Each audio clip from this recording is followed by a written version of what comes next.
This morning, I'm going to give you one question that will allow you to find the solution to any problem that you have now and forevermore.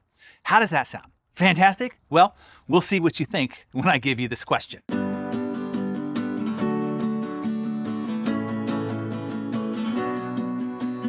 First, bring your most pressing problem to the front of your mind. Maybe you are not happy in your job.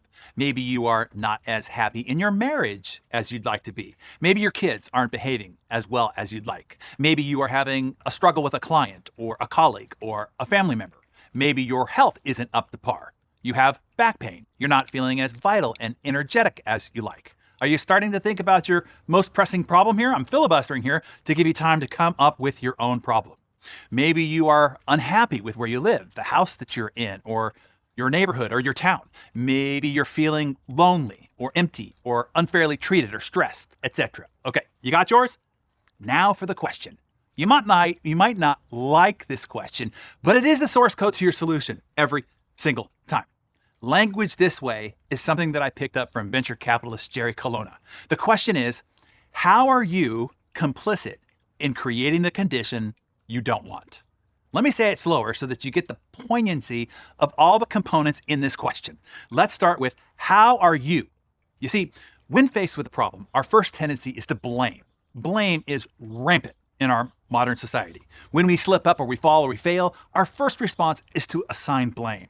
Blame is an easy and effortless defense mechanism. It is a quick escape from guilt and responsibility. It helps you preserve your sense of self-esteem by avoiding awareness of your own failings. But the denial of responsibility also denies us control of a given situation. It leaves us powerless, stuck, stunting our progress and our personal growth. Blame keeps us from seeing ways that we can alter our behavior to achieve the outcome that we desire.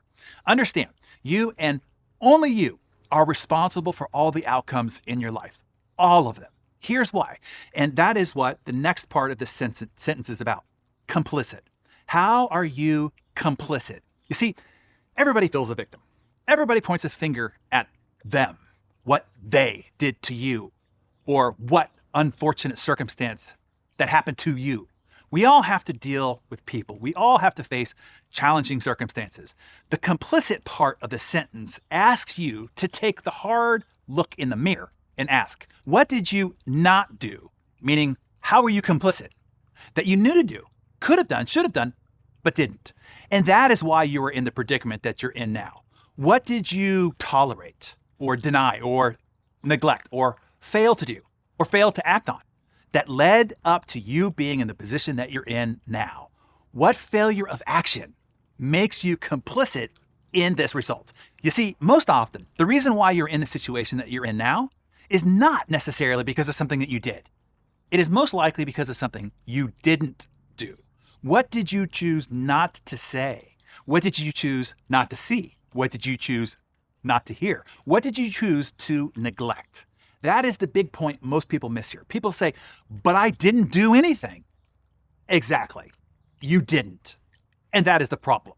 Neglect, lack of action, lack of contribution, lack of doing what it takes to make a situation better. That is what you did, you didn't do.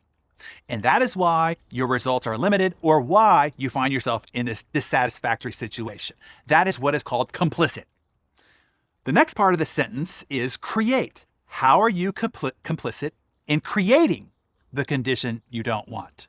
This is assessing what you did do. What did you do to create the situation? What did you do to cause this person to act or think or feel this way about you or towards you?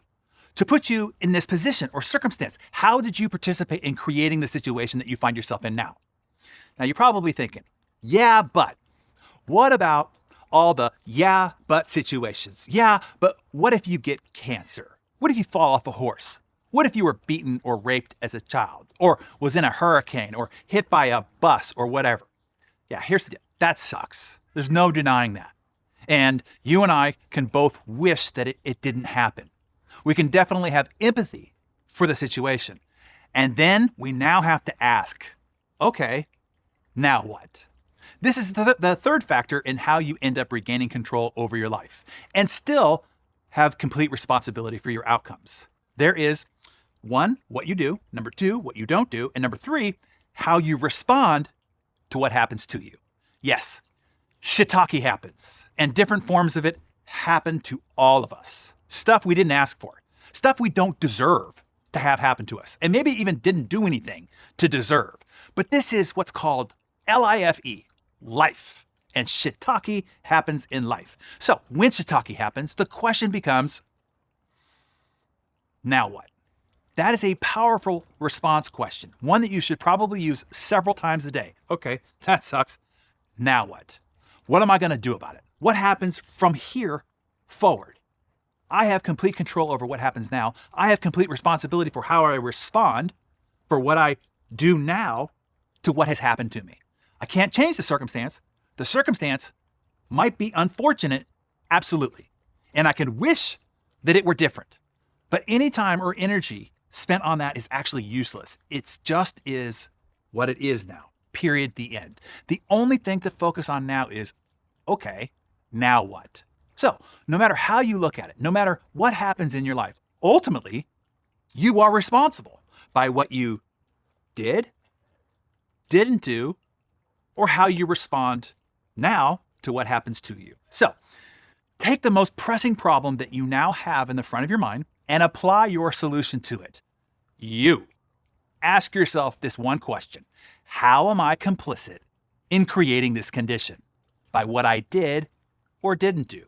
And now, how am I going to choose to respond to it, to actively create the condition and circumstance that I desire? So with that in mind, jot your notes down in your Darren Daily Journal and be bold enough to share your pressing problem and the responsible action that you're going to take to improve it in the comments below.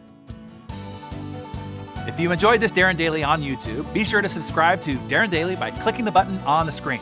There you will find a new video every workday to give you one tip or idea to jumpstart your day. Subscriptions are absolutely free of charge. All that I ask is that you like and share this video. Thanks, and I'll see you right back here on Monday.